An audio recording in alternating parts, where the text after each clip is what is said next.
It's time to accelerate. Hey friends, this is Andy. Welcome to episode 684 of Accelerate, the sales podcast of record. I have a really interesting show lined up for you today. Joining me as my guest is Brian Margolis. Brian is the founder of Productivity Giant, and he's the author of a book titled The Index Card Business Plan for Sales Pros and Entrepreneurs: How to Use the Pillar System to Simplify Your Strategy and Magnify Your Results. As you might expect today, we're talking about effective sales planning. This is really a relevant topic now as we head into the time of the year we start looking at our plans for 2019. Now, before we get to Brian, I want to talk with you for just a minute about the Sales House. That's my B2B sales learning and development accelerator. Now, great slate of things on tap this week in the Sales House. We have a sales masterclass with Bill Johnson, who's the CEO of SalesView. We're talking about how to automate sales strategies through the math of sales. We have a brand new course in our 9-Minute Sales Academy. Give us 9 minutes, teach you a new skill, new behavior. This week it's about how to ask consensus questions of your buyers. We have our two weekly live coaching and mentoring hours. Those are for the entire community. Thursday this week, actually tomorrow, live workshop with Lisa Dennis. It's all about value propositions that sell. It's very interesting. And of course, always members have unlimited access to me through our Sales House Facebook group. Now, sales is hard work, and the good news is you don't have to sell alone. You can succeed. We can help. So come invest a few minutes a day in the Sales House. Visit thesaleshouse.com or go to thesaleshouse.com/accelerate. That is thesaleshouse.com/accelerate. I look forward to seeing you in the house. All right, let's jump into it with my guest today, Brian Margolis. As I mentioned, Brian has written a really very useful book on business planning for sales professionals. It's called The Index Card Business Plan for Sales Pros and Entrepreneurs: How to Use the Pillar System to Simplify Your Strategy and Magnify Your Results. Among the topics we're going to explore are why your planning needs to be kept as simple and as focused as possible, and why within this pillar system you need to make sure you're really focused on performing those activities within your control that produce the most results, not just things that are sort of random tasks, right? It may seem pretty logical, but Brian has a good explanation for how to make that happen. He also has in his pillar system a learning pillar. As you might expect, I'm excited about that because I'm passionate about learning. And he's going to share why the most important thing about that learning pillar is choosing the right thing to learn. And perhaps more importantly, I like in his book, and you could talk about it here today, is really the metric you want to use for success. It's really focused around this idea of progress, not about getting X number of activities done, but making progress. So we're talking about that and all of that and much, much more. So let's jump into it now. Brian Margolis, welcome to the show. Thanks for having me. My pleasure. My pleasure. You're joining us from where today? I am in Voorhees, New Jersey, right by Philadelphia. Voorhees, New Jersey. Yes. Yeah. Only known for being the hometown practice facility of the Philadelphia Flyers. Outside of that, oh, okay. The Flyers. What else we're known for? Other than being close to Philadelphia, which is a great city. I love it. Yeah. I mean, lots of good places to eat in Philadelphia. Yes. I mean, even outside the cheesesteaks, right? That's right. So do you have a preference? Which is your favorite cheesesteak?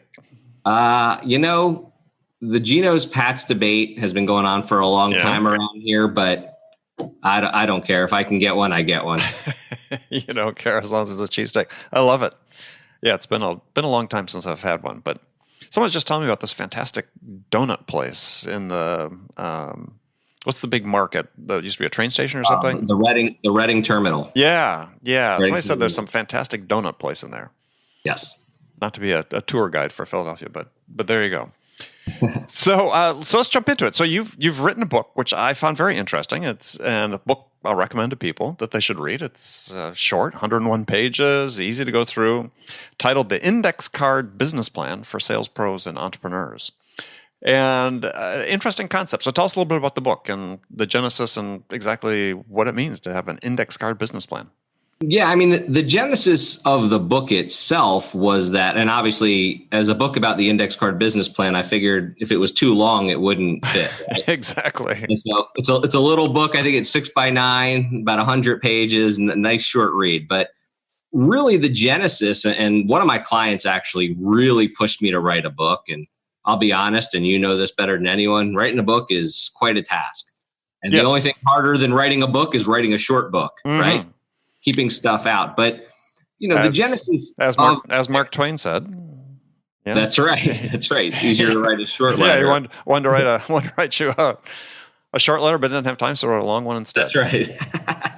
But yeah, so the genesis of the book, it was really a client and a friend that pushed me to put this in book format. It's something that I had been using for myself for years. I call myself kind of patient zero, if you will, where I was the person who needed this the most. And, as I was an entrepreneur and going through different businesses. And this being the pillar system, the index card business plan. But a way to intelligently focus your activities. Yeah, it's basically, here's the way I look at it. And we're talking to sales professionals. It's basically a strategy. It's a way, most sales professionals, their income or their results for the most part is based on their skill set, right? Their talents, their developed skills, and you kind of mix that with their work ethic. And for a lot of them, that's enough, right? It's kind of like go, go, go. But they usually get to a plateau at a certain point. And what I've always felt was missing, including myself, was kind of a strategy, right? A week-to-week process. And I know you talk a lot about that in your stuff, but I wanted to make it really simple. And I wanted to be really careful about the kind of strategy I developed and taught this index card business plan. Because a lot of strategies that I read about, or a lot of systems, they're really designed to get a lot done, right? How do you get the most done in your week? And to me, that wasn't as important as how do you get the most results? There's no relationship, obviously, between how much you get done and how much you make. And so exactly what it basically did, this index card business plan, was it boiled your week down to these critical activities, these pillars that are 100% in your control. In other words, these aren't goals, these aren't hopes. These are things that you control, whether they get done or not. And the idea is when you identify the right pillars for yourself, and that's the process discussed in the book, by completing these pillars each week, you basically get to a point where you realize you did what you had to do that week. You focused on all the important things, the things that usually wind up getting procrastinated on, the things that usually get pushed off because there's no immediate consequence, right? And so the index card business plan just kind of, it teaches you how to take everything you could do in a given week or day and boil it down, again, to those critical activities. And then the second part is how do you actually execute on them once you've identified them, right? Right. Yeah, and part of the reason it appealed to me as I was going through it is that I'm in love with this idea, and have been for a long time, about simplifying your focus, right? Yeah. Simplifying everything, actually, because we are unnecessarily complicating sales. Obviously we've had this incredible influx of really incredible innovations and technologies into sales, but for all their value on one hand, on the other, they also do complicate the lives of people. And so this idea of taking concepts or taking processes, anything you can, and simplifying it, I think has a lot of value. 100%. And where it really focuses, and I think sometimes people get mixed up, this is not a glorified to-do list, okay? It's not a checklist that you have to do every week.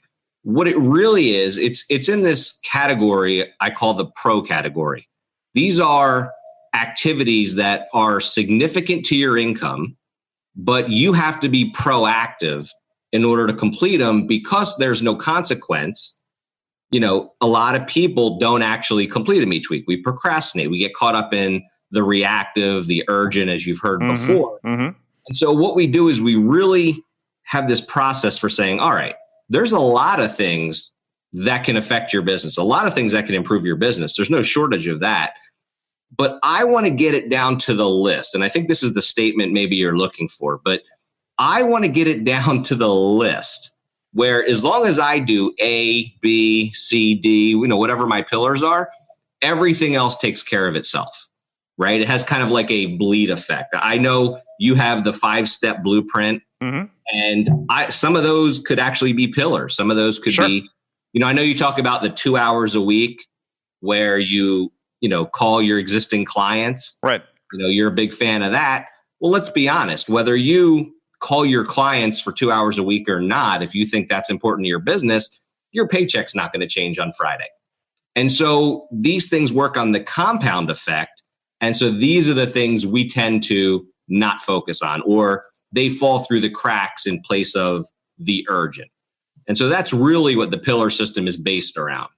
Yeah, well, I think that's really an interesting thought for people to take away is this idea of the compound effect, right? Is that oftentimes people embark on I'm going to get re-energized. I'm going to do these 3 things. And after a week, I didn't really see anything as a result. So I'm going to stop doing it.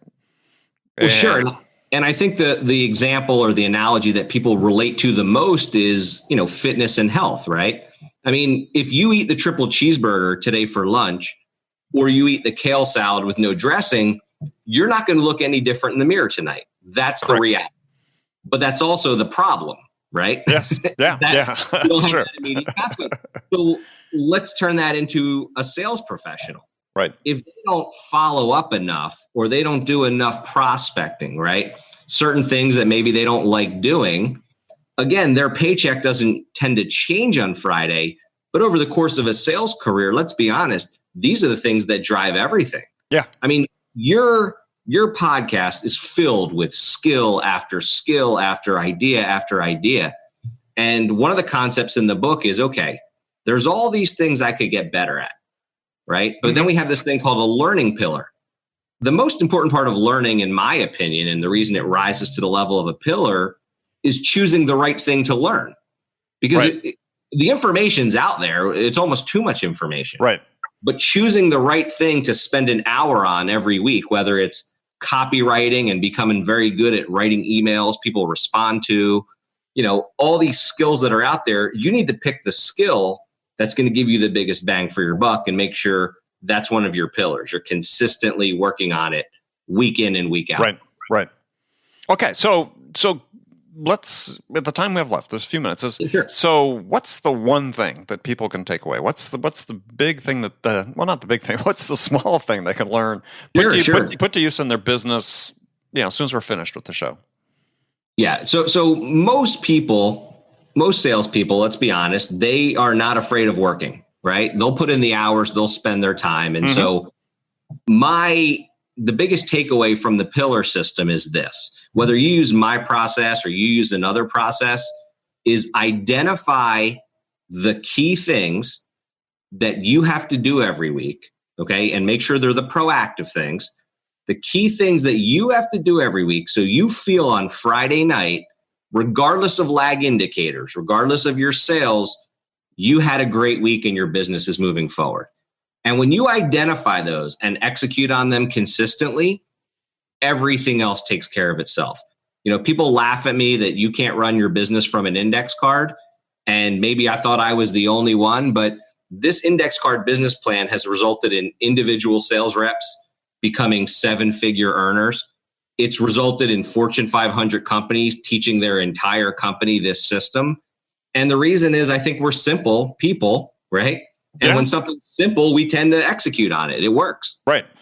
I love it. I mean, this concept, and I'm going to start using elements of this because we've started a new venture. We've got a lot of moving pieces going on, and it's easy to get distracted by things that seem urgent but are not necessarily important. And from a manager's point of view, and I think this is key as well, managers sometimes suffer from the problem that when a sales rep or a sales professional's business maybe isn't where it should be, they kind of only have 2 metrics to look at. Number one, they can look at results, right? These lag indicators. And number 2, they can look at activity. How many things are they having? Right. Well, that's a hard way to get a diagnosis of where the problem is.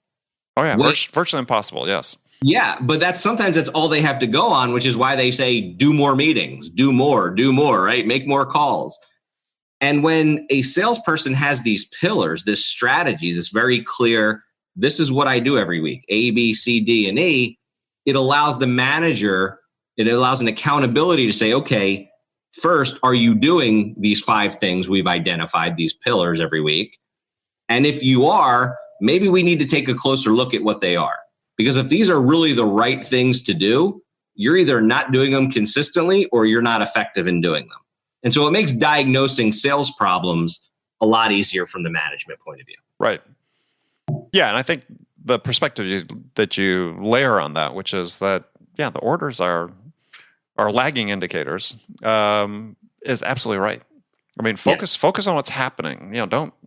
I go nuts every time somebody says, what's your goal? It's close X number of orders, and it's really, let's take it back to how about it's having these interim milestones, and if I execute these consistently, then the orders are going to come. And that's the Friday night feeling I discuss in the book. That's one of the side benefits I wasn't ready for that the most people tell me is, man, Brian, regardless of what happens on Friday night, as long as I hit my pillars, I know I did what I needed to do. Mm-hmm. And so that's a good feeling for salespeople who can often be on that emotional roller coaster of, what sales came in that week, right? What closed, what fell in. Right. And you're getting distracted by big to-do lists and so on. So, I like it. Well, good. Well, Brian, thank you very much. So tell folks how they can find out more about you.